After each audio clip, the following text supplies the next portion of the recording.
ఆరోగ్యమే మహాయోగం కార్యక్రమానికి స్వాగతం. మరి నిన్న ఎపిసోడ్లో డాక్టర్ గారు మనందరికీ కూడా ఆడవాళ్ళ ఆరోగ్యం గురించి, మనందరికీ ఫర్టిలిటీ సమస్యలు అన్నది ఈ మధ్యకాలంలో ఎందుకు ఎక్కువగా వస్తున్నాయి, మరి ఈ ఫర్టిలిటీ సమస్యలు తగ్గించుకోవాలనుకుంటే గనక ఆహార నియమాల్లో, జీవనశైలి విధానాల్లో ఎలాంటి మార్పులు చేసుకోవాలో ఈ రోజు ఎపిసోడ్లో తెలుసుకుందాం. డాక్టర్ గారు, మరి ఆవిడ ఎలాగో చెప్పారు ఎలాంటి ఇష్యూస్తో ఆవిడ దగ్గరికి వస్తూ ఉంటారు పేషెంట్స్ అని. మరి మన ఆశ్రమంలో ప్రకృతి వైద్య విధానం ద్వారా తగ్గించుకోవాలనుకునే సమస్యలు ఎలా ఉంటూ ఉంటాయి? ముఖ్యంగా ఎలాంటి ఆడపిల్లల్ని ఏ వయసు వాళ్ళని చూస్తూ ఉంటారు మీరు? సహజంగానమ్మా 15 సంవత్సరాల వయసు నుంచి 30-35 వరకు వచ్చే వాళ్ళల్లో 70 to 80% అమ్మాయిలందరికీ పీరియడ్స్ 2 నెలలకి, 3 నెలలకి, 6 నెలలకి, 1 yearకి రావటం. 100కి అమ్మాయిలు చేరితే 40 మంది కన్నా ఓవరీస్లో బుడగలు ఉంటాయి అక్కడ వచ్చిన వాళ్ళల్లో.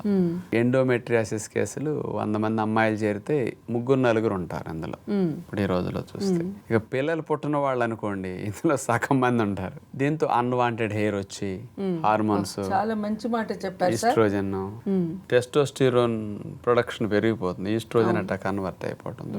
హిర్సుటిజం అంటారండి దాన్ని. అప్పర్ లిప్ మీద, చిన్ మీద హెయిర్ రావడము ఒకప్పుడు చాలా అరుదు ఉండేది, ఇప్పుడు చాలా సహజమైపోయిందండి. అండ్ సార్ అన్నట్టు హిర్సుటిజము శరీరం అంతా కూడా ఉన్న అమ్మాయిలు కూడా ఉన్నారు పాపం. వాళ్ళు ఎవరికి బాధ చెప్పుకోలేరు. అండ్ సెకండ్, ఈ హిర్సుటిజం అనేది మోస్ట్ అన్ఫార్చునేట్ ఏమంటే, ఒక్కసారి హెయిర్ గ్రోత్ వస్తే దాన్ని ఆపడం కష్టం. హెయిర్ లైఫ్ సైకిల్ ఉంటుందండి, that is quite a long one. ఒక సైకిల్లో ఉన్న ఒక హెయిర్ ని మనం డిస్ట్రాయ్ చేయగలము, కానీ పక్కనున్న హెయిర్ ని ఆపలేము.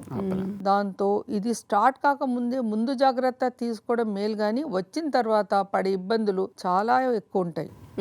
యాక్చువల్ అండి, ఇన్ఫర్టిలిటీకి వచ్చిన పేషెంట్స్ చాలా ఒబీస్ ఉండి, as I told you, body mass index ఎక్కువ ఉంటే ఫస్ట్ వెయిట్ రిడక్షన్ చేయండి అమ్మా. అట్లీస్ట్ 10% వెయిట్ రిడక్షన్ చేయండి అంటాము. 100 kilos వచ్చారనుకోండి, వెంటనే ట్రీట్మెంట్ రాసేస్తే బేబీస్ అవుతారంటే అది అపోహ అండి. ముందు బరువు తగ్గండి, 10% తగ్గండి. ఇలా మేము కౌన్సిలింగ్ చేస్తాము. వాళ్ళు కొన్నిసార్లు కోపం వస్తుంది, మేము వచ్చేసి ట్రీట్మెంట్ రాయించుకొని వెళ్తామంటే మాకు ఇలా హితబోధలు చెప్తారేంటి, మాకు డైట్ చెప్తారేంటి, మాకు ఎక్సర్సైజ్ చేయమంటారేంటి అని. నేను ఒకటే అంటాను, భూమి దున్ని, ఎరువు వేసి, ఎర్రమన్ను వేసి, వేపాకు వేసి, నీళ్లు పెట్టి, అప్పుడు మంచి విత్తనం వేస్తే విత్తనం నుండి అంకురం వస్తుంది. నువ్వు గట్టి నేల మీద ప్రిపేర్ లేకుండా ఎంత కాస్ట్లీ విత్తనాలు వేసినా అంకురం రాదమ్మా. ఈ ప్రిపరేషన్ ఇలాంటిదే. Take 3 to 6 months time, reduce your weight, plus balanced గా మీకు నచ్చిన డైట్ మీరు చార్ట్ పెట్టుకొని ఫాలో అయ్యి యూ రెడ్యూస్ వెయిట్. సో ముందు వెయిట్ తగ్గించిన తర్వాతే ఫర్టిలిటీ ట్రీట్మెంట్ మొదలు పెట్టాలని నేనే కాదు, అందరు ఫర్టిలిటీ స్పెషలిస్ట్ చెప్తారు. కానీ పబ్లిక్ అర్థం చేసుకోవాలి. డాక్టర్ దగ్గర రాగానే మందులు తినేస్తే బేబీలు వస్తారంటే అది తప్పు. మంచి ఫలితం రావాలంటే దానికి ముందు మీరు కృషి చేయాలి. మీకు మంచి జరిగితే మాకు కూడా సంతోషమేగా. అయితే డాక్టర్ గారు, మీరు ఇందాక చెప్పినట్టుగా 100కి 70% లేదంటే 60% మంది ఇలా ట్రీట్మెంట్స్ తీసుకున్న బరువు తగ్గడానికి వచ్చినా కూడా న్యాచురోపతి విధానంలో బరువు తగ్గే అవకాశాలు ఎంత వరకు ఉంటాయి? న్యాచురోపతి మార్గంలో మనం ఇచ్చేది 100% సేఫ్ ప్రొసీజర్. మంచి ప్రోటీన్ ఫుడ్ ఎక్కువ ఇవ్వటం, వెజిటబుల్స్, ఫ్రూట్స్ ఎక్కువ ఇవ్వటం, ఆకుకూరలు ఎక్కువ పెట్టడం, కార్బోహైడ్రేట్స్, ఫ్యాట్స్ తగ్గించేయటం, 3-4 hours ఎక్సర్సైజ్ చేపిస్తాం. బాడీలో హార్మోన్స్ బ్యాలెన్స్ అవ్వటం కోసం ఫాస్టింగ్ కూడా చేపిస్తుంటాం. ఫాస్టింగ్లో బాడీ రిపేర్, క్లీనింగ్ ఈ చేంజెస్ని కరెక్ట్ రెక్టిఫై చేసుకుంటుంది అనమాట. ఇలా చేయటం వల్ల ఒక 100 kgs వెయిట్ ఉన్న అమ్మాయిలు అయితే 1 monthలో 10 kgs తగ్గుతారు అమ్మాయిలు అయితే. అబ్బాయిలు అనుకోండి 100, 110 అట్లా ఉన్న వాళ్ళైతే 1 monthలో 14 kgs, 15 kgs వరకు తగ్గుతారు. ఇప్పుడు మేము పెట్టిన ఈ ప్రొసీజర్కి వెయిట్ తగ్గడంతో పాటు పీరియడ్స్ కరెక్ట్ అవుతాయి, హార్మోన్స్ బ్యాలెన్స్ అవుతాయి, ఓవరీస్లో బుడగలు 3 monthsలో ఆపరేషన్ లేకుండా నార్మల్కి వెళ్ళిపోతాయి, అసలు బుడగలు కనపడవు, అసలు అంత బాగా తగ్గుతాయి. ఇరెగ్యులర్ బ్లీడింగ్స్ తగ్గుతాయి. అన్వాంటెడ్ హెయిర్ 4-5 months నుంచి తగ్గడం మొదలవుతుంది. 1 year ఇట్లా స్ట్రిక్ట్గా ఫాలో అయితే వుడిన్ ప్లేస్లో వెంట్రుక మళ్ళీ రాదు వీళ్ళకి. అంటే ఎండోమెట్రియాసిస్ వల్ల ఒకసారి డ్యామేజ్ అయిన అట్లాంటి కవర్ కావగానే ఫర్దర్గా డ్యామేజ్ ఆపచ్చు. ఎగ్ రిజర్వ్ కూడా తక్కువ ఉన్న వాళ్ళు కూడా ప్రెగ్నెన్సీ వస్తుంది, ఎందుకంటే ఎక్కువ వేస్ట్ అవ్వవు ఇందులో, ఎగ్స్ వేస్ట్ అవ్వవు మన పద్ధతి. హెల్దీ ఫుడ్ వల్ల ఓన్ ఎగ్సే కరెక్ట్ ది బెస్ట్ ని సెలెక్ట్ చేసుకుంటాం, క్వాలిటీ ఇంప్రూవ్ అవుతుంది. అందుకని ప్రతి ఎగ్ హెల్దీగా ఉంటుంది, ఎగ్స్ వేస్ట్ అవ్వవు. ఫర్టిలిటీ స్పెషలిస్ట్ ట్రీట్మెంట్స్ కానివ్వండి, ఆర్ట్ స్పెషలిస్ట్ ట్రీట్మెంట్లో కానివ్వండి, వెయిట్ తగ్గిన వాళ్ళకి సక్సెస్ రేట్ పెరుగుతుంది అండ్ మరీ ఒబిసిటీ ఉన్నప్పుడు ఎంత మంచిగా ఫర్టిలిటీ స్పెషలిస్ట్ ఎంబ్రియోస్ తయారు చేసినా ఇంప్లాంటేషన్ కూడా వెయిట్ తగ్గి మంచి బాడీ మాస్ ఇండెక్స్ ఉన్న వాళ్ళతో కంపేర్ చేస్తే రిజల్ట్స్ రావాలి. రిజల్ట్స్ వేరేగా ఉంటాయండి. సో వెయిట్ తగ్గడం అనేది not only from the beginning even till the delivery it helps. ఎందుకంటే ఒక లేడీ 100 kilos తో ప్రెగ్నెంట్ అయింది అనుకున్నాం, ఆవిడ డెలివరీకి వచ్చేసరికి 125 kilos అయిపోతుంది. అవును, కరెక్ట్. సహజంగా 10-12 హార్ట్ kg మీద ఎంత ఛాలెంజ్ అండి. యాక్చువల్లీ అండి ideal pregnancy weight gain 9 to 10 kgs అండి. కానీ ఇప్పుడు ఒక్కొక్కరు 15 kgs 18 kgs పెరిగిపోతున్నారు. దాంతో ప్రెగ్నెన్సీలు వచ్చే రోగాలు విపరీతంగా పెరిగిపోయినాయి. ఫర్ ఎగ్జాంపుల్ జెస్టేషనల్ డయాబెటీస్ అని ఉంటుందండి. అంటే ప్రెగ్నెన్సీ టైంలో వాళ్ళకి షుగర్ వచ్చేస్తుంది. డెలివరీ అయిన తర్వాత తగ్గుతుంది, కానీ మళ్ళీ వాళ్ళు 40 years ఏజ్ లో వచ్చినప్పుడు మళ్ళీ వాళ్ళు they are predispose to the diabetes. ఇంకా ఇది చెప్పాలంటే ఆ ప్రెగ్నెన్సీ టైంలో ఉన్న ఆ గర్భంలో ఉన్న babies they are more prone for many metabolic disorders. Okay. So ప్రెగ్నెన్సీలో వచ్చే డిసీజెస్ హైపర్ టెన్షన్ అంటే బ్లడ్ ప్రెషర్ రావడం కానీ, డయాబెటీస్ రావడం కానీ, రెస్పిరేటరీ ట్రాక్ట్ ఇన్ఫెక్షన్ కానివ్వండి, యూరినరీ ట్రాక్ట్ ఇన్ఫెక్షన్స్ కానివ్వండి, కాళ్ళ మీద వాపు కానివ్వండి, థ్రాంబస్ డిసీజెస్ కానివ్వండి, ఆపరేటివ్ డెలివరీస్ కానివ్వండి, సిజేరియన్ కానీ, ఇవన్నీ కూడా ఒబీస్ ప్రెగ్నెంట్ లేడీస్ లో విపరీతంగా ఎక్కువ ఉంటాయి compare to A normal healthy ideal body weight pregnant ladies. అంటే సింపుల్ ఓవర్ వెయిట్ వల్ల ఇన్ని ప్రమాదాలు ప్రెగ్నెంట్ లేడీస్ కి రావచ్చు. కొద్దో గొప్ప ఓవర్ వెయిట్ ఉండొచ్చు, కానీ మార్బిడ్ ఒబిసిటీ వాళ్ళకి no fertility treatments, no pregnancy enhancing treatments అండి. ఇప్పుడు మీరు చెప్పినట్టుగా న్యాచురోపతి విధానం ద్వారానో లేకపోతే వాళ్ళు ఎక్సర్సైజ్ చేసో లైఫ్ స్టైల్ మార్చుకునో బరువు తగ్గిన తర్వాత వన్స్ కన్సీవ్ అయిన తర్వాత నార్మల్ డెలివరీయా సి సెక్షన్ అన్నది ఒక పెద్ద ఇదిగా అయిపోయింది. ఈ మధ్య కాలంలో ఎలెక్టివ్ సి సెక్షన్స్ కూడా బాగా పెరిగిపోయాయి. వరల్డ్ హెల్త్ ఆర్గనైజేషన్ WHO ప్రకారము ఐడియల్ సిజేరియన్ సెక్షన్ రేటు 15% ఉండాలి, అంటే 15% ఉండాలి. కానీ అంత ఐడియల్ 15% ఉండడం కష్టం.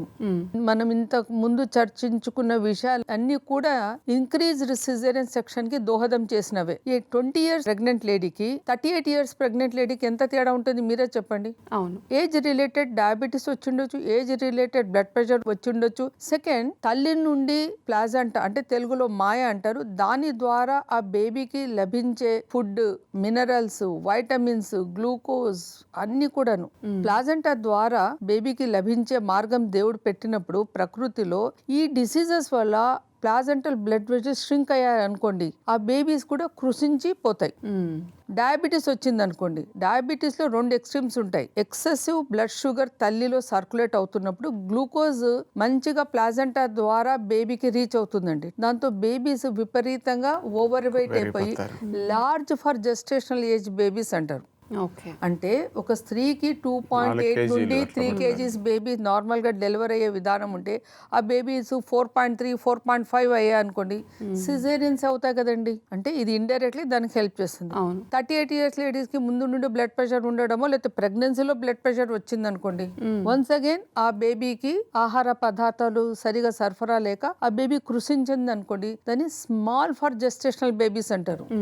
డెలివరీ అప్పుడు లేబర్ పెయిన్స్ వచ్చినప్పుడు ప్లాజెంటాలో ఆహార పదార్థాల సరఫరా అందుబాటులో లేక అవి ఫీటల్ డిస్ట్రెస్ అంటారు, అంటే ఉక్కిరి బిక్కిరి అవుతాయి. కారణాలు అన్ని కూడాను సిజేరియన్ కి ఇండైరెక్ట్ గా దోహదం చేస్తున్నాయి. చాలా మందిలో ఒక అపోహ ఏముందంటే డాక్టర్లు సిజేరియన్ చేస్తారు అని, కావాలని చేసేస్తారు. మాకు అలాంటి అవసరం లేదు. బేసికలీ నార్మల్ డెలివరీ కావాలన్నప్పుడు వాళ్ళు ఒక సాధన లాగా దీనికి ఒక ప్రత్యేకించి టైం కేటాయించుకొని డైలీ 45 minutes ఎక్సర్సైజ్ చేయాలి, వాకింగ్ చేయాలి, బ్యాలెన్స్డ్ డైట్ తీసుకోవాలి, సరిగా నిద్రపోవాలి. చాలా మంది లేట్ నైట్ పడుకుంటారు. వాళ్ళ ఉద్యోగ రీత్యా కానీ పని రీత్యా కానీ ఒక్కొక్కరికి ఒక్కొక్క చెప్పుకోలేని బాధలు ఉంటాయి. ఎవరి బాధ వాళ్ళది. మీరు అన్నట్టు జంక్ ఫుడ్ ఆర్డర్ చేసుకొని తినేసి సడన్ గా నార్మల్ డెలివరీ ఏదో $1 పెట్టి బటన్ నొక్కితే బయటకు రమ్మంటే రాదండి. నార్మల్ డెలివరీ ఒక ఆర్ట్, దానికోసము ఫస్ట్ నుండి ప్రయత్నం చెయ్యాలి. ప్రెగ్నెన్సీ అనేది ఒక ట్యూమర్ కాదు, అది ఒక ప్రకృతిలో దొరికే వరము. దానికి ఇంపార్టెన్స్ ఇచ్చి దానికోసం కృషి చేస్తే నార్మల్ డెలివరీ అయ్యే ఛాన్సెస్ ఎక్కువ ఉంటాయి. అండ్ కొన్ని కండిషన్లు ఏ డాక్టర్ చేతిలో కూడా ఉండాలి. బ్రీచ్ ఉంది అనుకోండి, ఎదురు కాళ్ళతో ఉంది, ఒకప్పుడు ఎదురు కాళ్ళతో ఉన్నా కూడా నార్మల్ డెలివరీ చేసేవాళ్ళము. అప్పుడు బేబీస్ 2.5, 2.6 ఉండేవాళ్ళము. ఇప్పుడు బేబీస్ 3.5 అలా ఉంటే ఎదురు కాళ్ళతో చాలా కష్టం. కష్టం. సెకండ్, ఇప్పుడు ఇన్ఫర్టిలిటీ ట్రీట్మెంట్స్ వల్ల ట్విన్స్ ప్రెగ్నెన్సీస్ ఎక్కువైపోయినాయండి. ట్విన్స్ రిలేటెడ్ కాంప్లికేషన్స్ ఉన్నప్పుడు కూడా సిజేరియన్ రేట్ పెరుగుతుంది. ఇంకో విషయం ఏమంటే ఒకసారి సిజేరియన్ అయితే ప్రతిసారి సిజేరియన్ అవుతుంది రెండోది ఖచ్చితంగా నెసెసరీ. దానికి నా బిడ్డకి నేను చేసిన పనే ఒక ఉదాహరణ. మా డాటర్ ఇన్ లాకి first she is also gynaecologist. Okay. First caesarean చేసాం ఎమర్జెన్సీలో. రెండోసారిలో ఏమీ లేదు ఇండికేషన్ సిజేరియన్ చేయడానికి. My daughter in law though she is a gynaecology, she agreed for my decision. We allowed her for normal delivery. She delivered normally 4 kg baby. That gave a good boost to all my team. What we do for the patient, we are doing for our family. And what we are doing for our family, we are doing to the patient. Being a gynecologist, మా doctor ఇలా ఒప్పుకొని నాకు permission ఇవ్వడం కూడా I felt so happy. So ఎవరు కూడా కావాలని caesarean చేయాలని అనుకోరు, కానీ అనుకూలమైన పరిస్థితులు ఉండాలి. అవును. ఇన్ఫ్యాక్ట్ నార్మల్ డెలివరీకి మనిషి ఒక అచీవ్మెంట్ లాగా తీసుకొని చేస్తే అందులో it is a team of the patient relatives, doctors and doctors team అందరూ కలిసి చేస్తే అది ఒక టీమ్ ఎఫర్ట్ లాగా ఉంటుంది. అండ్ సెకండ్ థింగ్, చాలా మందికి డెలివరీ అయితే పెయిన్ ఉంటుంది, భరించలేని పెయిన్ ఒక అపోహ ఉంది. మరి నొప్పి భరించలేని వాళ్ళకి పెయిన్లెస్ లేబర్ ఇంజెక్షన్ ఇస్తాము, అది ఇస్తే నడుము నొప్పి వస్తుంది అని ఇంకొక అపోహ ఉంది. ఇవన్నీ అపోహలు తొలగాలంటే డెలివరీకి కొన్ని నెలల ముందే డాక్టర్ తో మంచిగా కౌన్సిలింగ్ చేయించుకోవాలి. They listen to us and they deliver normal. It all as a toll it is a team effort అండి. మాకు సంకల్పం ఉండాలి, పేషెంట్ కి కూడా మా ఇన్స్ట్రక్షన్స్ ని విని ఫాలో అయ్యే ఓపికను కోఆపరేషన్ ఉండాలి. అండ్ ఇంకొక కాజు, కొంతమంది ఒక పర్టికులర్ టైంలో డెలివరీ అయితే మా బేబీకి రాజభోగం ఉంటుంది, మా బేబీ మేధావి అవుతాడు అంటారు. అవుతారో లేదో మాకు తెలియదు, కానీ చాలా ఇన్సిస్ట్ చేస్తారు. అది కూడా సొసైటీలో ఉంది. మీరేమంటారు సార్? అయోధ్యలో రామ మందిరం అప్పుడు వేల మంది 22 జనవరి అప్పుడే చేయించుకున్నారు సిజేరియన్. రాముడు ప్రతిష్ఠ చేసినప్పుడు పుడితే గొప్ప వాళ్ళు అవుతారు, మంచి శుభం జరుగుతుంది, లైఫ్లో డేట్ ఎప్పటికీ నువ్వు ఆ రోజు పుట్టావు అది అనుకోవటానికని ఒక ఆలోచన. అందరూ అట్లా చేయించుకోండి, అది కరెక్ట్ కాదమ్మా. దాన్ని బట్టి అట్లా ఎప్పుడు ఉండదు. అట్లయితే అందరూ జాతకాలు చూసుకుని నక్షత్రాలు చూసుకుని ఆపరేషన్ చేయించుకుంటారు, పెళ్లిళ్ళు చేసుకుంటున్నారు. మరి విడాకులు ఎందుకు అవుతున్నాయి? అందరు ముహూర్తం చూసే పెళ్లి చేసుకుంటున్నారు, అందరు ముహూర్తం చూసే శంకుస్థాపన చేస్తారు. అన్ని కన్స్ట్రక్షన్స్ పూర్తి అవుతున్నాయా? ఇవన్నీ కొద్దిగా సైకలాజికల్గా కొద్దిగా స్ట్రాంగ్గా ఉండటం కోసం, సపోర్ట్ కోసం పెడతారు. కానీ మనది కూడా ఉంటుందిగా, దాని మీద ఆధారపడకుండా కేవలం దాని మీద ఆధారపడుతున్నాం తప్ప మన ప్రయత్నం చేయట్లేదు. అక్కడ మన వంతు ఏం చేయాలనేది మనం చేయకుండా దాని మీద ఆధారపడటం కరెక్ట్ కాదు. అయితే డాక్టర్ గారు, మరి ఇప్పటి వరకు చక్కగా డాక్టర్ గారు కూడా మనకి అసలు ఫర్టిలిటీ చుట్టూ ఉన్న సమస్యల్ని, అపోహల్ని చాలా వరకు పటాపంచలు చేసేసారు. మరి చివరిగా ఒక్కసారి, ఒకవేళ డాక్టర్ గారు చెప్పినట్టుగా ఎమర్జెన్సీ సి సెక్షన్ చేసుకున్నా, లేదంటే బీచ్ బేబీస్ ఉన్న వాళ్ళు ఇంకా తప్పని పరిస్థితుల్లో సి సెక్షన్ చేసుకోవాల్సి వస్తూ ఉంటుంది. మరి మంచి ఆహారం లేదంటే లైఫ్ స్టైల్ పాటించడం వల్ల ఇలా సి సెక్షన్ చేయించుకున్న వాళ్ళకి రికవరీ రేట్ అనేది ఎలా ఉంటుంది ఒకసారి చెప్తారా? ఎప్పుడు మంచి అలవాట్లు, మంచి ఆహార నియమాలు ఫాలో అయినా సైడ్ ఎఫెక్ట్స్ పోతాయి. ఇందులో ఉన్న గొప్పతనం అదే. ఇప్పుడు సి సెక్షన్ అయిందని ఒక 4 నెలలు బెడ్ రెస్ట్, 4 నెలలు బెడ్ మీద పడుకోమన్నామని పని చేసేటప్పుడు ఎలా తింటామో బెడ్ మీద పడుకున్నప్పుడు ఎలా తింటే మళ్ళీ ఒక 5 kgs 7 kgs 10 kgs వెయిట్ పెరుగుతారు. దాంతో బ్యాక్ పెయిన్ వస్తుంది. అప్పుడు ఏమంటారు? నడుముకి ఆపరేషన్ చేశారు అందుకు వచ్చింది బ్యాక్ పెయిన్ అంటారు. నువ్వు పడుకున్నందువల్ల వస్తుంది. జనరల్గా ఏంటంటే వాళ్ళు పాలు ఇచ్చే ఫుడ్ తినాలి. మనకి ఎంజాయ్ చేసే ఫుడ్ తింటే వాళ్ళకి ఇన్ఫెక్షన్స్ వస్తుంటాయి, జ్వరాలు, రొంపలు, జలుబు, దగ్గులు వస్తుంటాయి. అందుకని మంచి ఫుడ్ వీళ్ళు తింటుంటే వాళ్ళకి పిల్లలకి ఇమ్యూనిటీ బాగా పెరుగుతుంది, వీళ్ళు వెయిట్ పెరగరు, పిల్లలకు పాలు బాగా వస్తాయి. 2 ఏళ్ళ దాకా పాలు ఇవ్వటం అనేది చాలా మంచిది. దంతాలన్నీ వచ్చే వరకు తల్లికి పాలు రావటం ధర్మం. దంతాలన్నీ రాలేదంటే వాడి తాగే వాటి మీద బ్రతకాలి, నమిలే వాటి మీద ఆధారపడకూడదని అర్థం. ఇది నేచర్ చెప్తున్నది. దంతాలు మొత్తం ఎప్పుడు వస్తాయి? 2.5 సంవత్సరాలకి ఎప్పుడు డెవలప్ అవుతాయి. అందుకని పూర్వం రోజుల్లో 2 to 3 years పాలు ఇచ్చేవారు. పాలు వచ్చేవి. అందుకని అప్పుడు ఫ్యాట్ సెల్ సైజు చిన్నగా ఉంటుంది, పిల్లల్లో డెవలప్ అయ్యేది. ఫ్యాట్ సెల్ నెంబర్ కూడా తక్కువ డెవలప్ అవుతుంది. అది లైఫ్ టైం అంతా ఇదే నెంబర్, ఇదే సైజ్ ఫిక్స్ అవుతాయి. ఇక్కడ రాదు, స్లిమ్ గా గట్టిగా ఉంటారు. మిల్క్ మీద ఉన్న బేబీస్ లో ఫ్యూచర్ లో ఒబిసిటీ తక్కువ ఉంటుంది. అది చాలా మంచి పాయింట్ చెప్పారు సార్ మీరు. I really liked it. అందుకని తల్లిపాలు బాగా తాగితే వీళ్ళకి ఇమ్యూనిటీ చాలా ఎక్కువ ఉంటుందండి. తల్లిపాలు ఇవ్వరనుకోండి అంటే ఇప్పటి నుంచే వాడికి దంతాలు లేనప్పుడే ఉడికిన ఆహారాలు పెట్టడం, ఇష్టమని పెట్టేయడం వల్ల సిస్టమ్ డెవలప్ అవ్వకుండా ఫుడ్ పెట్టేస్తున్నాం. అందుకని సమస్యలు ఎక్కువ వస్తాయి అనమాట వీళ్ళకి. అండ్ మేడం చెప్పినట్టు తల్లికి కూడా చాలా అడ్వాంటేజ్ వస్తుంది కదా బ్రెస్ట్ ఫీడింగ్ వల్ల. తల్లికి యాక్చువల్లీ వెయిట్ రిడక్షన్ కి that is one of the best methods అండి. డైలీ 800 కిలో క్యాలరీస్ ఇలా ఈజీగా బేబీకి ఇచ్చేస్తుంది mother. Breast feeding second, sir అన్నారు 2+ ఇయర్స్ వరకు మిల్క్ వస్తుందంటే అది ఇప్పటికి కూడా వస్తుంది. సహజంగా ప్రకృతిలో జరిగే ఏ ప్రక్రియ కూడా మారలేదు, మనుషులు మారారు.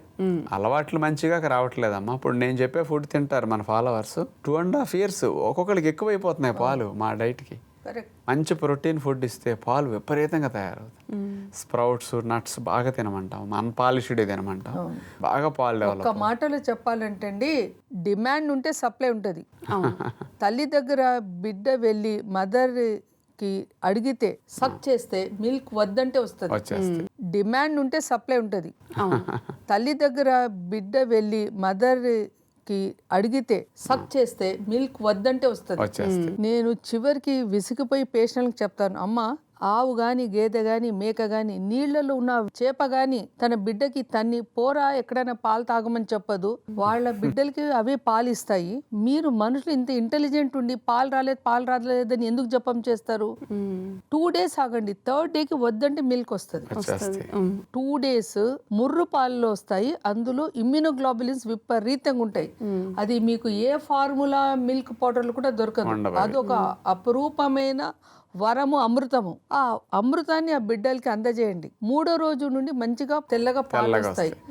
బేబీ మీ దగ్గర ఉండి మీరు బేబీని ప్రేమగా అల్లారు ముద్దుగా ఆడిస్తే అప్పటికప్పుడు ప్రొలాక్టిన్ అనే హార్మోన్ తయారయ్యి మిల్క్ ఎక్స్ప్రెస్ చేస్తుంది. You have to relax, you have to take good liquids. In fact mother nature లో 1 mother can easily feed 2 babies. Some of my patients who are doctors who gave birth to twins are also fed their babies breast milk, exclusive breast milk. అంటే మళ్ళీ పైన పోతపాలు లేకుండా తాపిచ్చిన ఉదాహరణలు చాలా ఉన్నాయండి. మా హాస్పిటల్లో we don't sell bottle milk, exclusive breast milk అంతే. ఓన్లీ లైఫ్లో I can count on fingers where we said you cannot feed the baby, or when the woman was in severe antipsychotic drugs which are getting transmitted through the milk, or when the mother had chemotherapy for the cancers. Ilanti you can count on fingers. Ivi tappa for every patient we will encourage support for breastfeeding. And my patients are also very nice, they listen to us. Okay doctor గారు, ఈ రోజు మా కార్యక్రమానికి విచ్చేసి స్త్రీల ఆరోగ్యం గురించి చాలా చక్కని వివరణ అందించారు. చాలా డీటెయిల్డ్గా చెప్పారు డాక్టర్ గారు. థ్యాంక్ యూ సో మచ్ మా కార్యక్రమానికి వచ్చినందుకు. All of you. ఓపిక్గా విన్న ప్రేక్షకులకి, మంచి పిన్ పాయింటెడ్ క్వశ్చన్ వేసిన యాంకర్ గారికి, ముఖ్యంగా సార్ మీతో కలిసినందుకు కూడా నాకు చాలా సంతోషంగా ఉంది. ధన్యవాదాలండి. Thank you. డాక్టర్ గారు, మా ఆహ్వానాన్ని మన్నించి మా కార్యక్రమానికి విచ్చేసినందుకు ఒక్కసారి ధన్యవాదాలు. దాంతోపాటుగానే జీ తెలుగు తరపు నుంచి ఒక చిన్న చిరుకానుక.